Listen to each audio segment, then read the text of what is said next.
안녕하세요. 그리스도 중심 성경 읽기 오신 성도 여러분. 저는 그 사랑교회를 섬기고 있는 고상선 목사입니다. 저는 오늘 창세기 46장에서 출애굽기 10장까지 본문 안에 나타난 그리스도를 살펴보려고 합니다. 창세기 46장에서 50장까지는 창세기의 마지막 장면이죠. 야곱이 온 가족을 이끌고 요셉이 있는 애굽 땅으로 가서 정착하는 과정을 그리고 있습니다. 특히 창세기 48장에서는 야곱이 임종이 가까워지자 요셉이 두 아들 므낫세와 에브라임을 축복하기 위해서 야곱에게 데리고 갈 때 야곱이 손을 엇바꾸어서 축복하는 장면이 있습니다. 이것은 야곱이 에서로부터 받았던 그 차남으로서의 상처가 있었기 때문이 아니라 성경에 나타난 중요한 은혜의 원리를 보여주는데요. 성경은 처음부터 가인이 아니라 아벨을 통해서, 그리고 에서가 아니라 야곱을 통해서, 그리고 이스마엘이 아니라 이삭을 통해서 하나님의 역사가 흘러갑니다. 다윗도 막내인 다윗이 하나님의 역사를 이어가게 되는 거죠. 이것은 세상의 어떤 능력과 강점이 아니라 하나님의 은혜의 방식으로, 세상과는 다른 방식으로 하나님의 은혜가 흘러간다는 것을 보여주고 있습니다. 모든 종교와 도덕 철학은 강자에게 집중하지만 성경은 그렇지 않죠. 단순히 약자를 하나님이 좋아하신다는 것이 아니라 하나님의 은혜가 사람을 구원한다는 것을 보여주는 좋은 은혜의 역사입니다. 예수님도 구름을 타고 공중에서 권세를 가지고 오시는 것이 아니라 아주 연약한 아이로 오시는 것을 볼 수 있습니다. 그리고 창세기 49장에는 야곱의 축복이라는 찬양 아시죠? 너는 담장 너머로 뻗은 나무라고 돼 있는 이 가사가, 사실 어떤 분들은 야곱을 하나님이 축복하신다고 생각할 수도 있는데 야곱이 축복을 하는 거죠. 요셉을 축복하는 내용입니다. 이 49장에서 요셉을 축복하는 것보다 더 중요한 예언이 있는데요. 그것은 창세기 49장에 보면 유다를 향해서 그렇게 예언을 하고 있습니다. 유다야, 너는 형제의 찬송이 될지라. 내 손이 내 원수의 목을 잡을 것이요 내 아버지의 아들들이 내 앞에 절하리로다. 지금 내 손이 내 원수의 목을 잡을 것이라는 말은 우리 첫 번째 영상에서 보셨던 창세기 3장 15절을 떠올리게 합니다. 창세기 3장 15절에 타락한 후에 하나님께서 여자의 후손과 그 마귀가 원수가 되게 하고 여자의 후손이 마귀의 머리를 상하게 할 것이라는 그런 최초의 복음을 이 유다를 통해서 지금 다시 한번 상기시키는 의미가 있습니다. 그리고 유다를 향해서 49장 9절에는 유다는 사자 새끼로다 이렇게 얘기해요. 유다를 사자로 표현하고 있습니다. 이 백수의 왕 사자가 그 라이온이죠. 그 왕적인 통치를 좀 상징하고 있는데요. 나니아 연대기에 나오는 아슬란도 사자로 예수님을 좀 상징합니다. 그리고 계시록에 보면 예수님을 유다 지파의 사자다 그렇게 표현하죠. 이것이 창세기 49장에서 있었던 유다를 통해서 메시아가 태어날 것이라는 예언을 다시 한번 보여주고 있는 것입니다. 그리고 49장 10절에는 규가 유다를 떠나지 아니하며 통치자의 지팡이가 떠나지 아니한다 했을 때 이 규라는 것은 왕이 가지고 있었던 왕권을 상징하는 지팡이, 호를 뜻합니다. 결국 이 야곱의 예언과 야곱의 축복이라는 것은 유다를 통해서 메시아가 태어날 것이다라는 것을 보여주고 있는 거죠. 역대상 5장 1절에 보면 그런 말씀이 있습니다. 르우벤은 장자지만 그 장자의 명분을 아버지의 침상을 더럽혔기 때문에 버려졌고, 요셉이 장자의 명분을 받았기 때문에 므낫세와 에브라임 두 몫이 돌아갔지만, 그러나 유다가 주권자는 유다에게서 나타날 것이다 그렇게 예언하고 있습니다. 그리고 창세기는 그 메시아의 예언을 끝으로 요셉의 죽음으로 끝이 나죠. 요셉이 죽을 때도 요셉이 자기의 해골을 애굽 땅이 아닌 가나안 땅으로 다시 해골을 메고 올라가라 그렇게 약속하는 장면이 있습니다.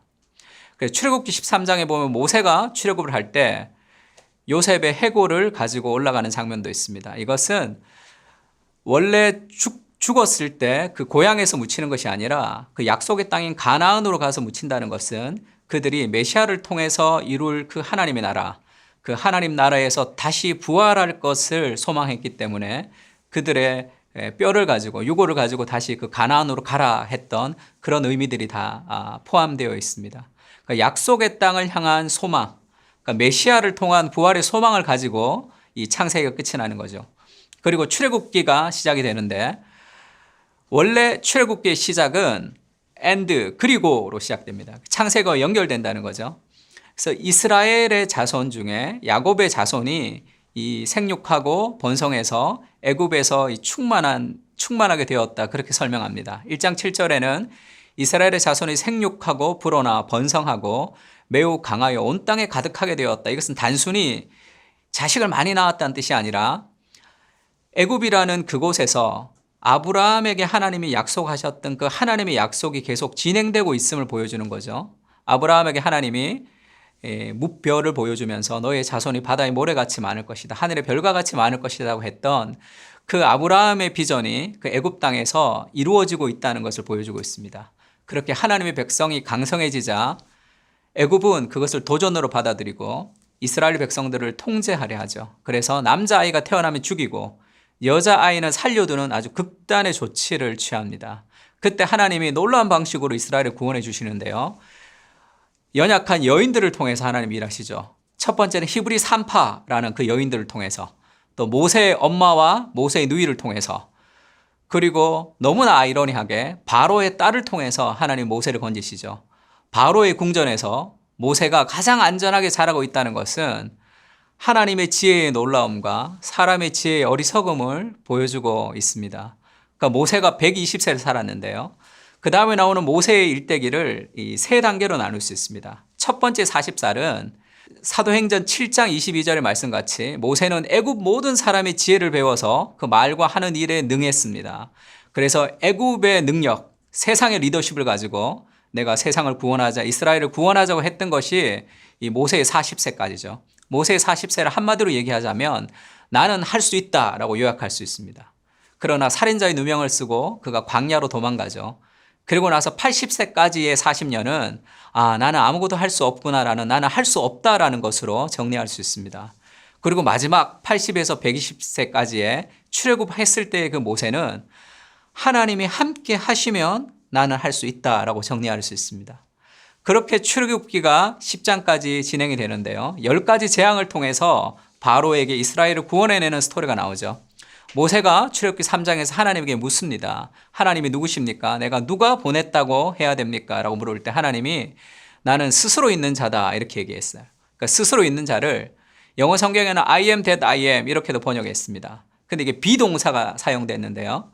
I will be that I will be 그런 의미도 동시에 포함되어 있습니다. 그러니까 나는 나다라는 그 하나님의 어떤 그런 비밀성을 얘기하기도 하고, 그 다음에 I will be that I will be는 앞으로 여호와가 누구인지 너희가 보게 될 것이다라는 그런 의미도 담겨져 있습니다. 그래서 모세가 바로 앞에서 그렇게 얘기하죠.